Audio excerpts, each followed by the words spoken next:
Hello everybody, welcome back to my channel, Gardening with 1D and Zone 5B. My name is Janelle and I'm here to help take the intimidation out of gardening, maybe getting you planting a few things that you enjoy eating and propelling you on a path of food independence. Today it's kind of cold. It never got above 60 degrees here today. It's very windy, so it's just not a fun day to be outside. Plus I'm kind of caught up out there. But today what I want to do is make a batch of strawberry jam using the strawberries that I had in the freezer from last year because I got to make room for new ones. I always keep some strawberries in the freezer because I never know, like maybe in the wintertime all of a sudden I'm going to want to make a strawberry pie, or maybe I'm going to go on a kick with vanilla ice cream and I'm going to want strawberries, or maybe this year's crop is going to be a bust and I won't get many and I still want to make jam. Then I can backfill those recipes with my containers. A lot of the recipes mention either cups or pounds or quarts. I usually, when I freeze mine, and I never add sugar when I freeze mine, but I usually put how many cups are on here and about how much in weight. And you can see they're plain strawberries. This one here, this one is 2 cups and 10.8 ounces. Just got a couple of those containers. And then this is one that's almost 4 cups. It's 3 3/4 cup and it's 15.8 ounces. So I'm gonna hopefully use up all of these. I'm gonna try to save some to eat this weekend. That's always a nice treat too in the wintertime when produce is so expensive. Just take some berries out of the freezer that you grew and froze yourself. Today's book or recipe comes from this book. It's not being sponsored, but they're a very reliable source. Ball is.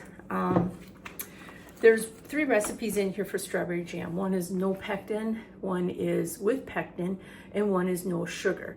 Today I'm just going to use one with sugar because the other day I made a small batch out of a different book called Small Batch Preserving, I think it was, and that one did not use pectin.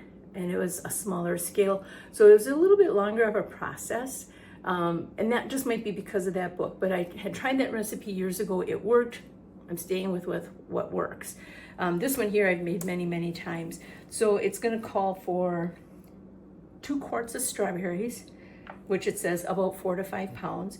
And if you're not quite familiar, this is a 4-cup measuring cup, and 4 cups equals 1 quart. So I'm going to need 4 to 5 of these. No, I need 2 of these, 2 quarts. And then it's going to say, where am I? 7 cups of sugar, a little bit of lemon juice, and then some pectin. And I'll show you how I mix my pectin into sugar. So let's go ahead and measure out my berries. I'm going to get my water bath canner going to heat that up. My jars are already washed, and I did that yesterday. And we're just going to cook our berries down. So come along for the ride. Now here's a really good example of putting your weights on your containers before they go in the freezer, or your measurements. So I just emptied out 2 containers that were 2 cups each. So it should be 4 cups, which is at this line right here. So you can see it's a little less. Will I fill it up? I will not, because these recipes are going by a fresh berry volume. And I know what the volume was when they were fresh, so I'm just going to be going with this. But I just wanted to show you that, just so that, like, if you think you're going to make strawberry jam and you're going to pick up some strawberries out of the freezer section at the grocery store, you might have a fluctuation in your recipe, so be mindful of that. So anyway, I just wanted to show you that. Plus, these berries look pretty nice from last year. I also just realized that I want to give you a little 101 about what I've been using today for my supplies. So I've got my half-pint jars, my half-pint lids. I have my quarter-pint jars, my quarter-pint lids. None of this is sponsored. Here's some rings. I have to get some rings for the half pints here. I always keep an extra towel handy. I always have an oven mitt handy because I just never know when something is going to spill, or if I got to grab something quick, because everything that you're working with is going to be very, very hot. Of course, we've got the water bath canner and the rack. We've got my kettle, and this does look like it's a big kettle, but remember, I gotta add sugar and I gotta get this to a rolling boil, so I need some room. The other things I'm gonna be using is this ladle, most likely, my jar grabber, potato masher for this, and then I got a spoon here for stirring. This little bowl here will have hot water in to warm up my lids. These are the lids, remember. And I'm just going to be getting that little gummy area soft so that it adheres better to the jar. When I say gummy area, on this lid, it's the blue going around. I'll use my funnel for filling my jars. And this has a little magnet in it. And then you can get your lids out of the hot water without burning your fingers. So I just wanted to show you the supplies we'll be using. Also, it's never bad to have a fire extinguisher. Just saying. I also forgot to mention that I keep a little saucer out here just for like a spoon rest. And then I also have a saucer in the freezer, so that's going to help me test my jam to see if it's at the level of gelling. So right now I just have the heat on really low, and I'm mashing my berries. As they get warmer, they're easier to mash up. But I just wanted to show you this part. So it didn't take long for this to get to a boil. And that's probably because it's not real thick. And this pot here is not the same design as the pot that I used yesterday. It's a little bit thinner on the bottom. So it heats up quicker. So right now, the recipe says to add the lemon juice and the pectin. I'm going to definitely add the lemon juice. I'm going to add the pectin, but I'm going to also mix the pectin with a little bit of sugar, and I'm going to show you that part right now. Okay, this recipe says to add a 1/4 cup of lemon juice, so I'm going to do that. And so far I'm probably in this about 15 minutes, including filming time. So there's my lemon juice. I'm just going to kind of give this a stir and a mash. And the lemon juice is just really to bring up the acidity level so that it's safe for canning in a water bath canner. And really, a 1/4 cup lemon juice, you really don't even notice the taste. But I do want to talk to you about pectin. So pectin is just kind of like a powder. I'm using something from a bulk store, and this recipe calls for 6 tablespoons. So there's 6 tablespoons of pectin in here. I'm going to add 1 of my cups of sugar to this pectin, and I'm going to mix the pectin in with the sugar. Pectin is a lot like flour, is a lot like cornstarch, where if it goes into something straight away, it's got the very likelihood of globbing. So then you have to stir it down even harder and make sure that all your pectin dissolves into your cooked product. So I'm just going to mix this up with a fork, and that's just so that, you know, the stuff goes through the slots of the fork. There. All right. And I'm just going to sprinkle this in. Now this recipe will have more sugar, but for now, because of just getting the pectin in and getting it to boil for a minute, that's why I have just 1 cup of sugar. That 1 cup of sugar, it's not going to hurt the recipe. So we'll come back in just a second when it starts boiling again. So the water bath canner is just coming to a boil. I had to back the heat off of my strawberry mixture so that the strawberry mixture wouldn't be done before the water came to a rolling boil. And now I'm just going to load some jars so that they get sanitized in the boiling water. So you can see I've got a variety of jars. I've got 4 half-pint jars, and then the rest are all 1/4 pint. I have them on an angle so that the water goes inside of them, so I don't have to tip them around with my jar grabber. I mean, if I had to, it's not the end of the world. And now let's try lowering this again. I was able to do it yesterday, so let's see if I can do it without problems. Oh yeah. So we're just going to get this underwater. Okay, and here's a prime example of one that's floating because it wasn't quite on the side. So I'm just going to take my jar grabber and get in there and submerge it. So now I'm putting cool jars into this water. It's going to bring the water temperature down, and now it's got to come right back up to the rolling boil. It looks like it is already.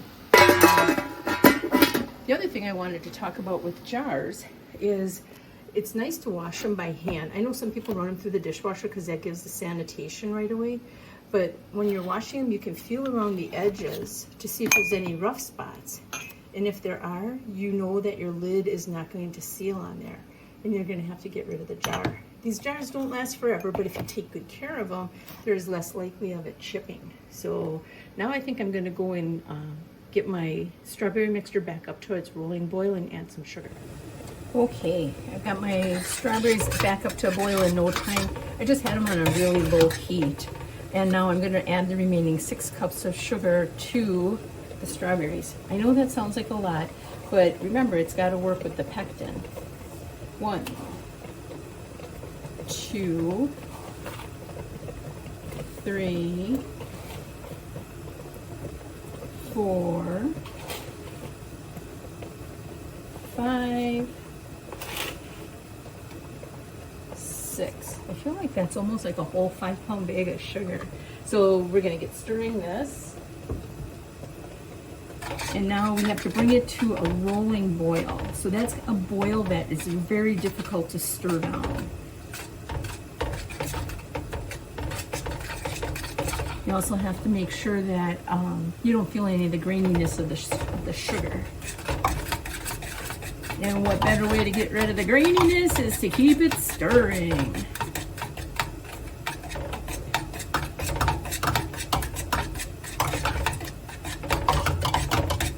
The other thing too, when you're water bath canning, your jars have to be on a single level. You can't stack them. When you're pressure canning, as long as you have a second shelf or a second rack in it, you can stack them, but that's the only exception. It's going to take a little while for this to come back up to a boil. I am going to add my vinegar to my water bath canner. Let's turn you around a little bit to show you that part. And all it is just a little splash, and that's just to keep the glass sparkly. Opening this away from my face, and I'm just going to put a splash in. It's probably 2 or 3 tablespoons worth. Right there. I do have my lids in the water right now, heating up. You tip it too far, it's gonna spill. All right, so then. Now, my jars can sit in this hot water bath here for a long time. It's not going to hurt them. So let's move you back over this way. Sorry about that.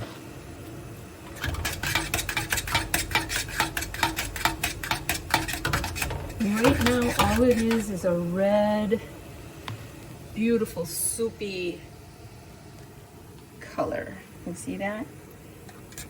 This is all I'm really doing. It almost feels like the sugars are already dissolved. So that's also another thing. Sugar dissolves in warmer temperatures quicker than if it's in cold water. So I'm just going to turn the camera off for now, and I'll just let this get to a rolling boil, and I'll show you what that is. I think another thing worth mentioning is if you have a glass top stove, you have to be careful with the amount of weight of your kettles of goodies are. Because if I remember right, I think that you can crack your glass top stove. All right, this is coming to a rolling boil. I'm going to show you this. See how that is? A rolling boil means you can't stir away the bubbles. And I can't. So I need to let this boil for 1 minute. And don't worry about the foam. The foam is perfectly fine. You can can your jam with that foam, or you can scoop it off, and when it cools, it's like a strawberry marshmallow. So remember when this jam started out, it was just maybe 1 inch in this pot, and look at how full it is now because of the bubbles. So it's good that I had a larger pot. I also wear dark clothes when I'm canning red things because, ow, that stains. Oh, and I gotta get my dish out of the freezer. 1 moment. So the way I test to see if my jam is gonna be ready for canning is I put a little saucer in the freezer, and then I put a little dribble of jam on here. I'm gonna go and run this back into the freezer. All it is a little dab like that, and we're gonna see if it gels. All right, I just had it in the freezer for about a minute. What I want to do is run my finger through the middle to see if it's going to leave a path. Look at that. This jam is ready for canning. And I see my spoon fell in there. One moment. All right, so now all I'm going to use is my ladle and my funnel to get the jam in the jars. And this is really all it is. Oh, I'm going to turn the heat off too.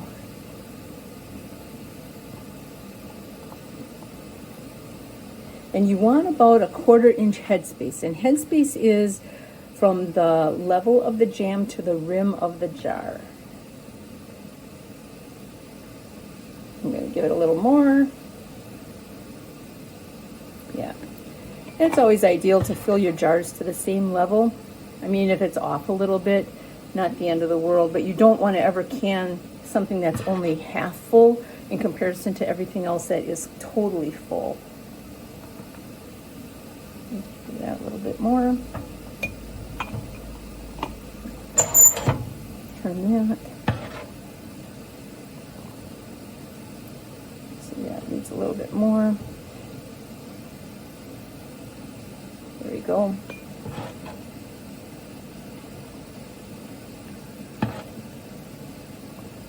All right. And then I'm going to wipe my rims so that I know that everything is going to adhere. All right, right now this little dish here, this is just white vinegar. And I'm just going to use a paper towel to wipe my rims. Let me get this out of your way so you can see. And these jars are super hot. Oh. Let's get that in there. So I'm just going to be wiping the edges off so I make sure that there's no sticky jam on there. That one looks good. And for the amount of vinegar on this, it's not going to change the flavor of your food at all. And I'm doing this because I kind of ran out of room here already. So let me get the lids.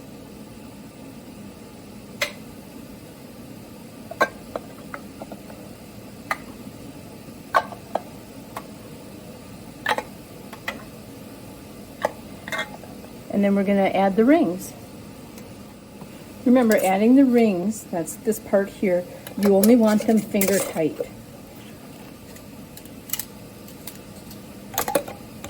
And since these jars are really, really hot, I am going to use my jar grabber to move them back over to the cloth, or to the towel. And we're just going to bring new jars over here. One moment.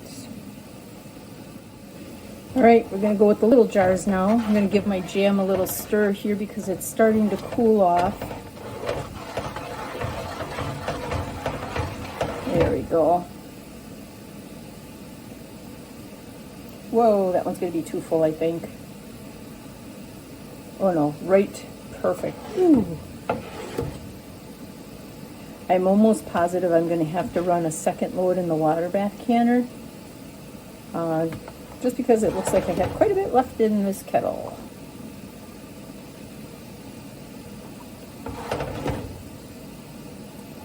And remember, if that foam gets into your jars of jam, that's okay, because when it heats up again, that's going to kind of dissolve out. There we go. So I'm not going to bore you with cleaning the rims again, but I am going to load up here pretty quick in the water bath canner. Full. 2 jars didn't fit in, so they're going to go in the next batch. This is going to go for 10 minutes underwater, and you want at least an inch of water over the tops of your jars. So I know I'm not going to be able to juggle this safely by holding the camera, so you got to trust me that I'm going to lower it into the water. There they are. They're going to boil away there now for 10 minutes, so I'm going to go set my timer. All right, my timer is just about to go off, and then remember, we're always going to open this lid. Oh, there we go. There's the timer. Hang on. And now, let me get one more oven mitt.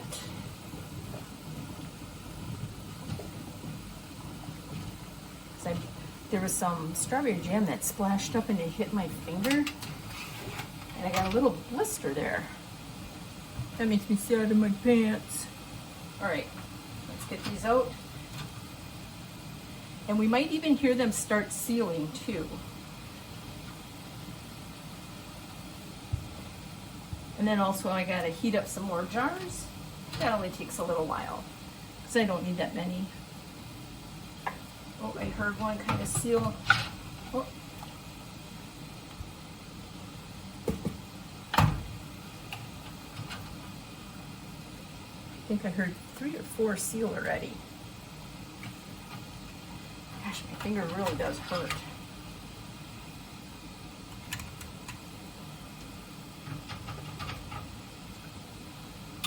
That. And like that. Kind of cool, right? All right, so let me go and heat up some more jars. I don't have to bore you with that. All right, my timer just went off. I'm shutting the heat off. I'm opening the kettle away from my face because there's a lot of steam. I'm going to use some oven mitts to get this rack out this time just because I got like a jam burn on my finger. All right.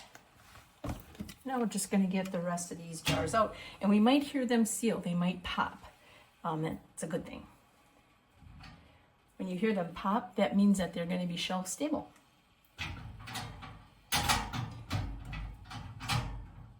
I'm sure you've probably heard that jars can break in the water bath canner or in the pressure canner, and that's true. I've had that happen a couple times. One time it was pickles, so when I opened this lid, it just reeked of vinegar. I was like, whoa! Another time it was either tomato juice or spaghetti sauce. That was a mess. I have had them just crack. And then when I'm picking them up, I'm like, ooh, that one's sealed. You know, that there's a crack there. So those I just usually let cool down, and then I try to get, I don't even save those. I just get the ring off of them, and then I just toss it because I don't know if there's any glass shards in there, and I'm not going to take the chance. It's not worth it to me. So anyway, let's take a look at what we've got accomplished. All right, so out of that whole pot of jam, I got 5 half pints and 2, 4, 6, 8, 9 quarter pints. The half pints are going to most likely be gifted to people with larger households than myself. I always call them like little sampler jars. So there we go. We just finished our task with canning jam. It probably took about 2 hours. All my dishes are washed except for the pot that the jam was in, and I have that soaking now that it cooled off. So hopefully you found this video informative. Please like, follow, share, subscribe. Tell all your friends. We'll see you in the next video. Thanks for spending your time with me. Bye.